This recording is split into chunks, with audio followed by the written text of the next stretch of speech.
सस्नेह अभिवादन। मैं लक्ष्मी प्रसाद, हरपालपुर, जिला छतरपुर, मध्य प्रदेश। इस बार का वीडियो एक बच्ची है तोसा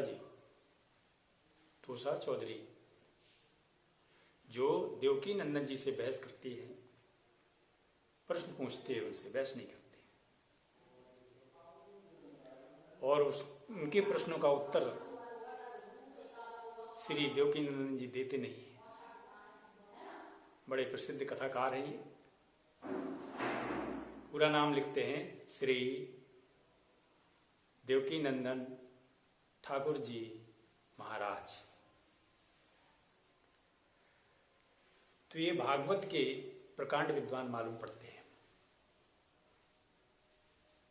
ये श्लोक को दोहराते हैं, चूंकि ये वीडियो जो है सच्चिदानंद पुराण के नाम से जाना जाएगा, इसलिए मैं उस श्लोक को पढ़ता हूं जो आज बहस का मुख्य मुद्दा होगा। सच्चिदानंद रूपाय विश्वोत्पत्ति हेतवे तापत्रय विनाशाय श्री कृष्णाय वयं नमः। इस श्लोक को दोहराने का मेरा मतलब है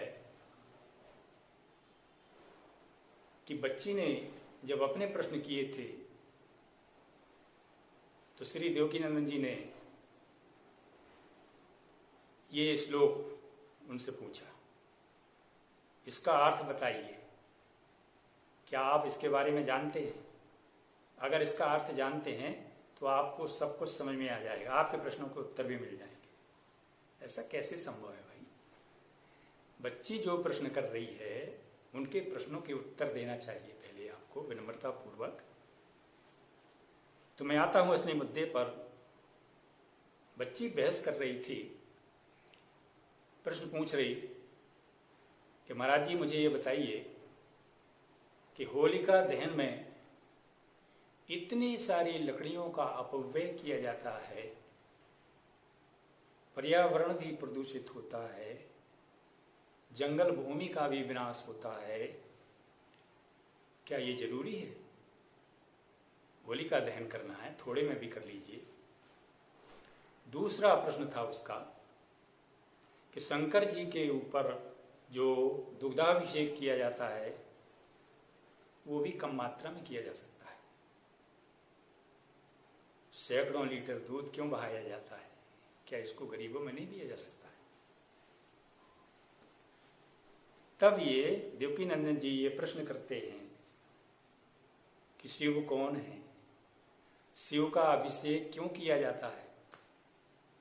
मैं उनसे प्रश्न करता हूं कि पहले आप ही बता दीजिए कि शिव कौन है, अभिषेक क्यों किया जाता है,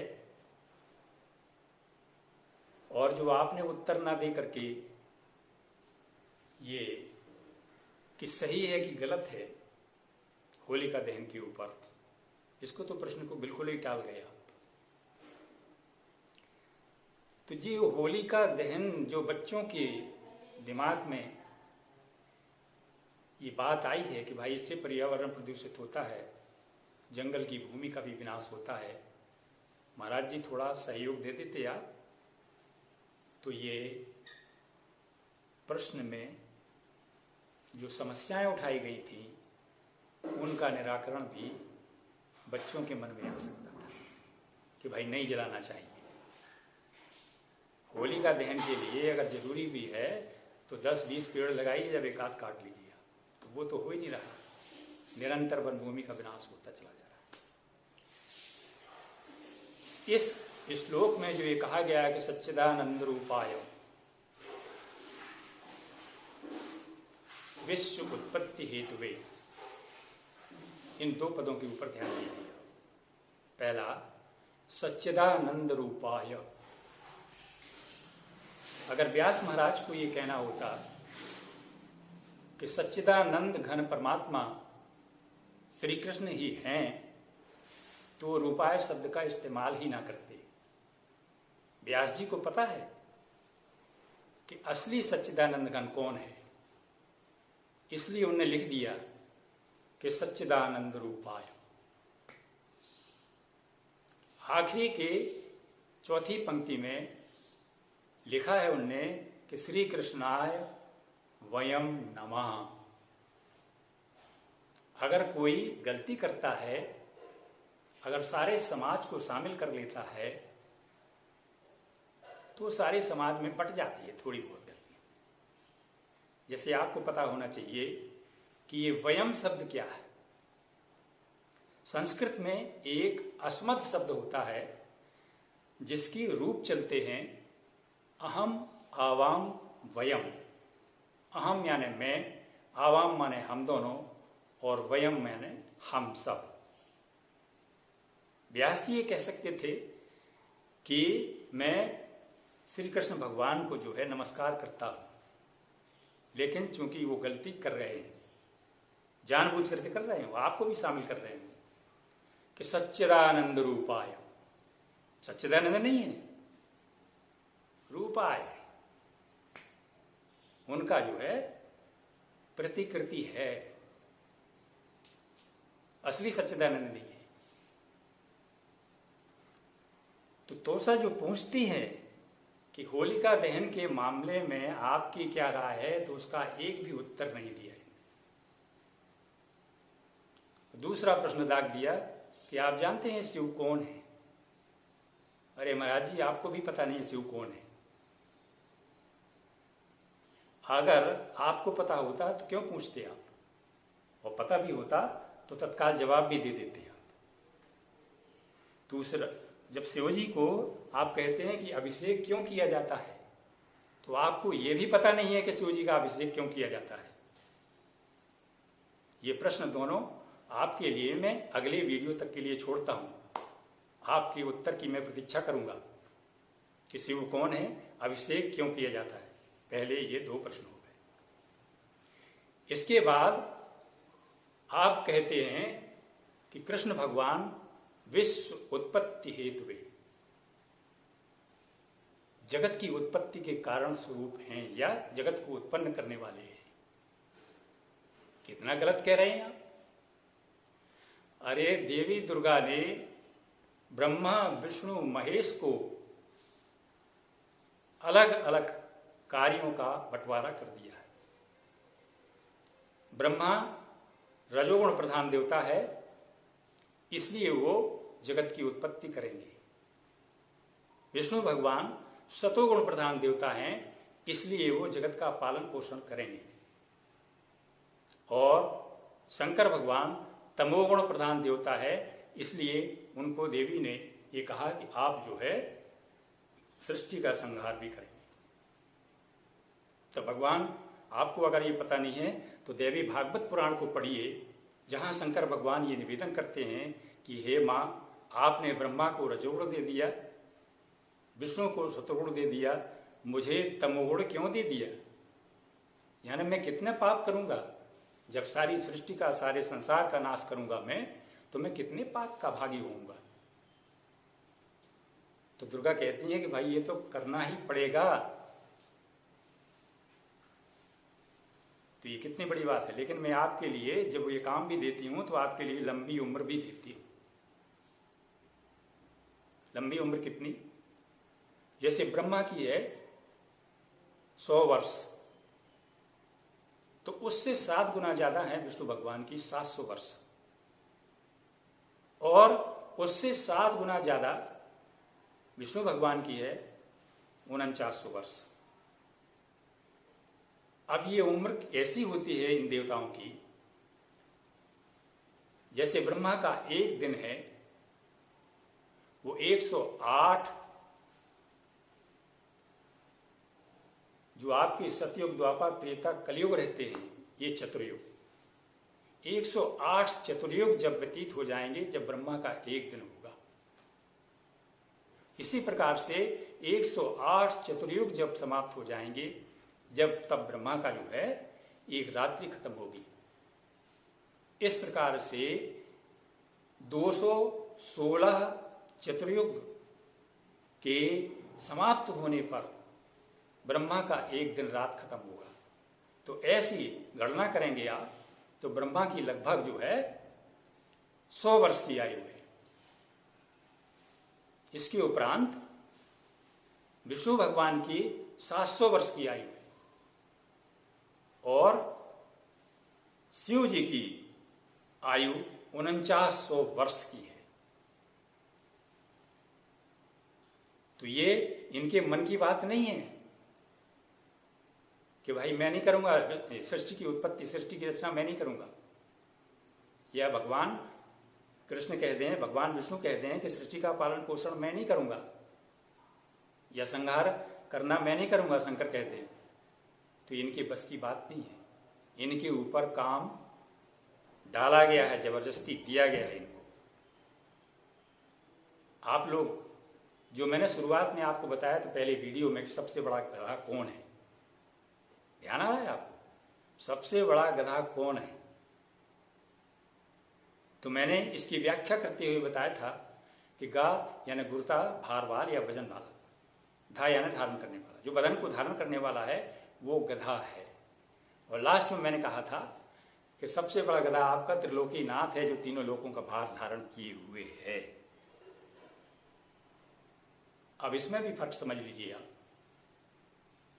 जो आप अपने मन से काम करते हैं, स्वतंत्र होकर के काम करते हैं, वो आपके पुरुषार्थ में शामिल होता है। लेकिन जो आपके ऊपर जबरदस्ती डाला जाता है कि आपको करना ही पड़ेगा, वो भार स्वरूप रहता है।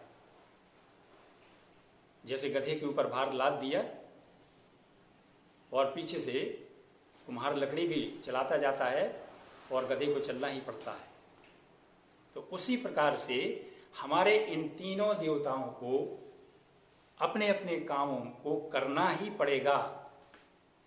ब्रह्मा को दिया है सृष्टि की उत्पत्ति करने के लिए, विष्णु को दिया है सृष्टि का पालन करने के लिए, और शंकर भगवान को दिया है ये संहार करने के लिए।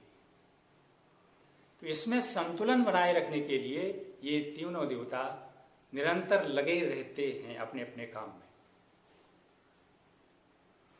तो आपने जो अगर ब्रह्मा जी की उत्पत्ति का काम विष्णु को दे दिया, तो आप कहते हैं कि ये विश्व उत्पत्ति हेतवे, विष्णु भगवान जो है सारे संसार की उत्पत्ति के कारण हैं, तो ब्रह्मा जी का काम छीन करके आपने उनको बेरोजगार कर दिया। अरे वैसी तो देश में बेरोजगारी बढ़ी हुई है यार, यार ब्रह्मा को बेरोजगार करोगे तो सारा हिंदुस्तान ही ऐसे ही बेरोजगारी में फिरता रहेगा। ये ध्यान रखना आप, किसी को बेरोजगार न करिए। देवकी नंदन जी, ब्रह्मा का काम है उत्पन्न करना, विष्णु का काम है पालन पोषण करना, और शंकर का काम है इसको संहार करना। ये तीनों देवताओं के काम बटे हुए हैं। आप कह सकते हैं भाई ये सच्चिदानंद रूप हैं, सच्चिदानंद घन पर ब्रह्म हैं, मैं कैसे मान लूं इस चीज को? आपके कृष्ण भगवान जो विष्णु भगवान का अवतार हैं, उनकी 4 भुजाएं होती हैं। आपको पता होना चाहिए कि दुर्गा माँ की 8 भुजाएं हैं। जब पूर्ण अवतार होता है, आप कहते हैं कि भगवान कृष्ण 16 कलाओं के अवतार थे। तो भगवान कृष्ण की अगर 16 कलाएं थी, तो मां दुर्गा की 64 कलाएं हैं। आप बताइए कृष्ण भगवान ज्यादा हैं कि दुर्गा ज्यादा है? इनमें से कौन ज्यादा शक्तिशाली है? कौन सच्चिदानंद रूप है? अभी सच्चिदानंद रूप की तो बातें नहीं हो रही है, वो तो बहुत आगे की बात है। अभी तो मैं इतना ही पूछना चाहता हूं कि आप ये भी बता दीजिए कि आप जब इसको सच्चिदानंद रूपाय या सच्चिदानंद घन पर ब्रह्म जानते हैं, कहते हैं, तो भाई दुर्गा की इतनी शक्तिशाली क्यों है? आप ऐसा भी कह सकते हैं कि भाई रावण की तो 20 भुजाएं थी, सहस्त्रबाहु की तो 1000 भुजाएं थी, लेकिन कलाएं उनके पास इतनी नहीं थी। ध्यान रखना, 64 कलाएं सृष्टि में अभी निचले वाले स्तर में किसी को नहीं है। तो जितने भी मैंने पहले जो वीडियो बनाए थे, आपको ध्यानपूर्वक ध्यान करना होगा। पहले मैंने कहा था 3-13 एक वीडियो में, ये 3-13 का मतलब क्या है। अब उसको और क्लियर कर देता हूं मैं। 3-13-9-18 यानी 9 होता 18 पुराण। इसमें जो है कपोल कल्पित जो है व्यास जी के द्वारा भरी गई है। केवल हिस्ट्री है, इसमें गाथाएं हैं और इसके भीतर जो है कई चीजें ऐसी सम्मिश्रण करना पड़ी है उनको 18 पुराणों में कि जिस देवता का भी वर्णन करते हैं वो सारे जगत का उत्पादन करने वाला बन जाता है, वही संहार करने वाला बन जाता है, वही पालन पोषण करने वाला बन जाता है। अरे बताइए भाई, 18 में से कौन सही है? कौन से पुराण में आपने लिखा है कि भाई ये बात बिल्कुल सही है? तो जो 3-13 में पढ़ेंगे या 3-5 करेंगे। अब 3-5 का और अर्थ में बतला देता हूं आप में। 3 हैं ये ब्रह्मा विष्णु महेश, और 2 और हैं दुर्गा। अब एक जो है वो निराकार रूप में रहता है हमेशा, वो दुर्गा का पति है, जिसे आप महाकाल कहते हैं या काल ब्रह्म कहते हैं, जिसका मंत्र ओम है। तो ये 5 हैं। ज्यादा 3-5 के फेर में पढ़ेंगे तो आपका कभी मोक्ष नहीं हो सकता है। तो जितने ये कथाकार लोग हैं 90% झूठ बोलते हैं, कथाओं में जैसा लिखा है वैसे ही कहते हैं, शब्दों का कोई विश्लेषण नहीं करते हैं, जो मन में अर्थ आता है वही बताते हैं जनता को, क्योंकि जनता इनकी गुलाम बनी रहे हमेशा के। अब मैं प्रश्न करता हूं छोटा सा कि जब व्यास को अगर कहना होता श्री कृष्ण भगवान को कि ये सच्चिदानंद घन परमात्मा है, तो रूप शब्द लगाने की क्या जरूरत थी? सच्चिदानंद रूपाय विश्वोत्पत्ति हेतुवे। अरे फिर से वही विश्वोत्पत्ति हेतुवे, अगर उनको विश्व की उत्पत्ति करने में लगाया गया होता कृष्ण भगवान को, तो फिर ब्रह्मा की क्या जरूरत थी? संहार करने के लिए भी इन्हीं को लगा देते, तो शंकर की क्या जरूरत थी?